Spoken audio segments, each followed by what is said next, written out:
All right. Before I start, right? This is the voice, hated or respected. This ain't gonna be in my normal angle, my normal anything right now. Cause I'm looking at the video that I seen that I recorded off of Instagram, and I wanted to make sure that I review it real quick, and I feel strongly about this. So let me play it real quick. This is let me Yo, get it together. hip. Dr. Omar goes off on rappers and proves D1's point about needing accountability in hip hop. Now, I've been saying a certain amount of things for years with to people.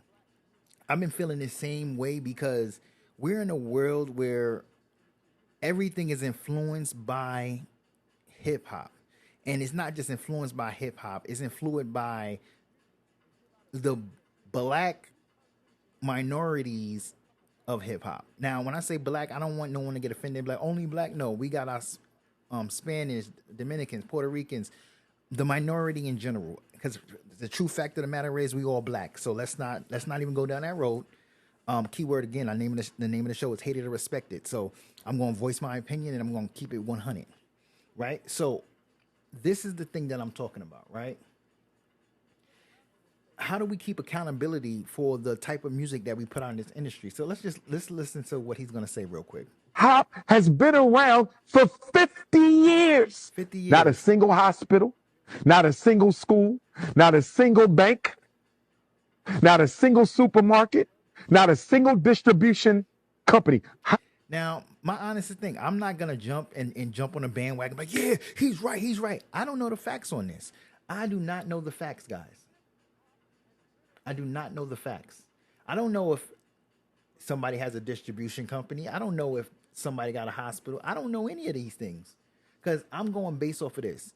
Only part that I'm going to comment on is a part in a part where he goes off later on in this, but I can't really tell him he's wrong because I don't know it. Now, if I go pick up and go online and research and find out that hey, Jay Z or one of these other rappers, Meek Mills, whoever, Dr. Dre, whoever has Eminem, whoever, the list goes on. LL Cool J, the list goes on of great rappers, right? Doesn't have any of these things, and it comes out to be true, then he's that point is valid. But for right now, I can't pick a side. I'm just going along with it because I don't know if they got it. I think they don't, but I want to do some research one day. How can we call hip hop a blessing to the black community when that type of money being made off of our culture and the community doesn't benefit from it at all?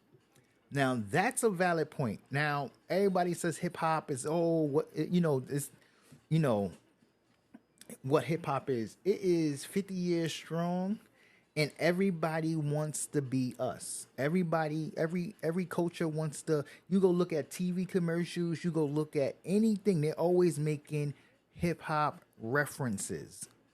The list goes on for years. When the Gap needed LL Cool J to do a nice little commercial for them. Remember those days? You got Snoop Dogg doing commercials. You got everybody doing commercials. You had Pusha T when it was a battle going on between the sandwich places. They love what our impact does to their pockets, but they don't care about what the impact of the music does to our community. Now, he makes a valid point on that. So you come to the community and give out a few turkeys. You come to the community and give out a few pair of sneakers. You come to the community and you throw a couple parties. And in exchange for some damn turkeys and chickens and some sneakers, you push death and destruction on our children for a living. And we're supposed to be okay with that because you dropped off some clothes and some turkeys. It's not acceptable. And it's the truth. I am very the one that hates it when everybody publicizes. My biggest thing is y'all may take this the wrong way. Y'all may hate me for this. We will sit there and these rappers and these industry people, they will take the money that they got and say, you know what, I'm gonna donate it to all these other places that's going through stuff. And to be perfectly honest, in your own backyard, we're struggling. In their own old communities, they're struggling. You know why? Because they're trying. Everybody's trying to wear what you wearing, act like y'all acting, do what you guys are doing. Now, how are we supposed to progress in life if all we want to do is mimic what you guys are?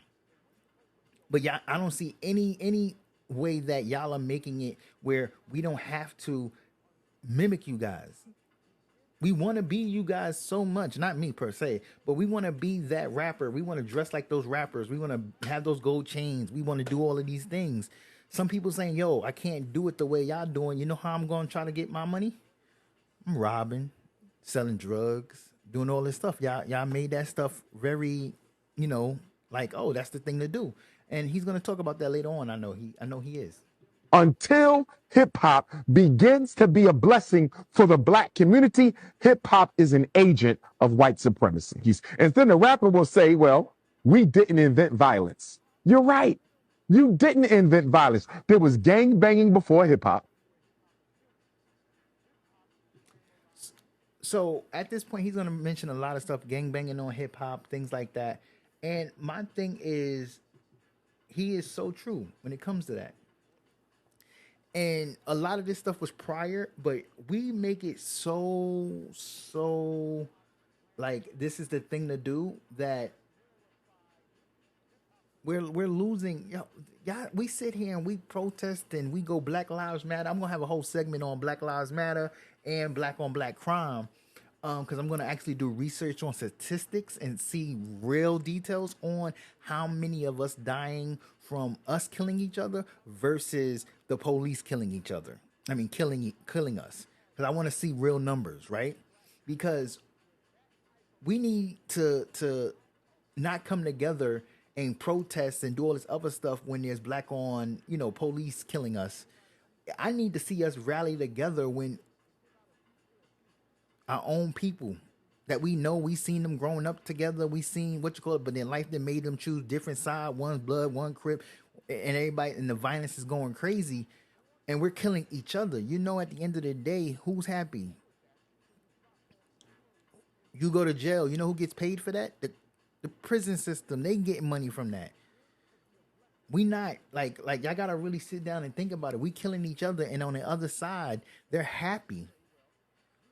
They may act like, oh, another. No, no. And he's making too many valid points where we have to start looking at life differently and start really holding the music industry accountable before. Like some people's not realizing the music back in the day was different. It was telling a story, it was poetry. The stuff we putting out now is about killing your ops, and I didn't call them and basically snitching, and it's like, yo, we doing so much in this music and ain't even creative no more. It's just about killing each other. And I don't know, it's just whew. Has been a pop. Okay, there was drug dealing before hip hop. There was black on black crime before hip hop. But let me tell you where hip hop is guilty. Hip hop We glamorized sure it. did glamorize Hip it. hop glorified it. Damn sure Hip hop did. put a spotlight Yes, they did. on negative aspects of black culture. Facts. Hip hop. And that's the biggest part. I tell everybody every day, we are not monsters. We are not monkeys. We are not animals. We are not all these other things. The media has made us look like this. And if we don't stand up and try to make a difference in our lives to change that, and have them stop looking at us like that. And you know what happens is we'll wind up calling ourselves Uncle Toms and, oh, you trying to be white, you trying to. No, we need to carry ourselves in a more higher standard, because they look at us like we're this because we're portraying it. We're acting like it. We're acting like they what you call it. So when someone is sitting there and the white person or what you call is calling you a nigger, I'm sorry to use the ER on it because you got to drop the ER, because not nigga. Nigga is, we took that word and made it different for us. But when they using an ER on that shit, that's because they seeing us as ignorant motherfuckers. So until we actually stop being ignorant motherfuckers, they will never stop calling us up that and stop cheating us like that way. We need to come together and rally together and be stronger, wiser, because they need us. We don't need them. Because if everybody rally together, we're unstoppable. If we say we don't want your clothes, we don't want that, we don't want to pay that, we don't want to do that, we can just wear white t-shirts and jeans all day. And whatever clothes that's was proper for a job that we're working at. Other than that, we don't have to have all that designer stuff. We can wear the basic of basic and watch those companies crumble. Because if rappers and the hip hop heads ain't making these brands big as what they are, we wouldn't want to buy it and they wouldn't make no money. They'll be selling these certain clothes for the low because no one's going to pay that high ass price. But they make us want to buy it, want to be that, want to be the flyest in the crew, want to be the flyest with the girls. And one day, hopefully, we grow and we rise up and things are different. But so far from what his comments was, I 100% agree. If you feel differently, leave your comments below. Tell me what you think on him, what he was talking about, and let's get it, man. This is Hater Respected. This is your boy, The Voice, and it is what it is, bro. Sorry to tell you.